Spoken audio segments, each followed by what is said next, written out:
thoughts about Jeremy Pruitt and the final decision in bringing in Pruitt after all the misses?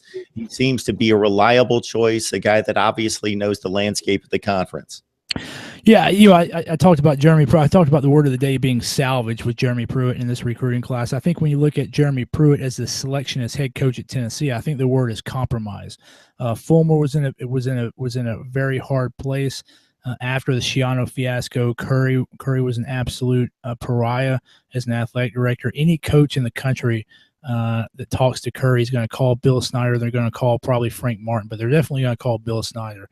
And I guarantee you that the conversation they have with Bill Snyder is going to be very frank and honest. So it's going to be hard for Curry to get a top flight guy there. And then when you have the drama that they had with Schiano and then the Curry dismissal and then Fulmer coming in, it's always tough to have a championship coach from yesteryear as your athletic director, your boss, kind of always live in the shadow. Wisconsin's been able to pull it off. A lot of other places don't. Nebraska was not able to pull it off. So it's a very tough situation. I think Fulmer did the best he could in a tight spot. I think Pruitt is probably the best compromise candidate. If you kind of couch it in political terms, the best compromise candidate we could have had.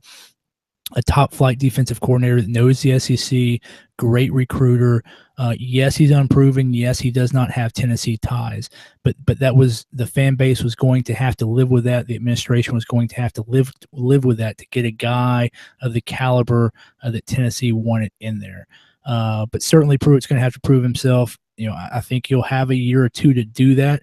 But then you look down the street, you look right down I-75, and you got Georgia there. Kirby Smart in the second season is in the college football playoffs, national semifinals, and is probably going to have the top-ranked recruiting class. So you got to ask yourself, what is the length of the leash for Jeremy Pruitt? If we don't see Tennessee being competitive with Georgia in year 2 or 3, how much longer is he going to have? It's going to be tough for Pruitt because he's got that Kirby Smart parallel right there. Came from the same job, worked for the same guy, kind of the same kind of story there.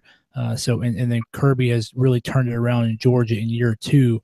Will Pruitt be able to do that, particularly with Mullen coming to Florida? The SEC East is going to get a lot more competitive. Kentucky got a good recruiting class. I think they're going to really solidify the momentum they made this year. I think Dan Mullen's going to make Florida. I think Dan Mullen's going to get Florida back closer to where they were. They're not going to be back to where they were under Spurrier and Meyer, but he's going to make them more competitive. He's going to get them a good offense, and of course Kirby Smart. With his performance this year and the recruiting classes he's had in the last 2 years, I mean, Georgia's here to stay for the foreseeable future as a national power. So it's going to be hard for Pruitt. He's going to have to earn it.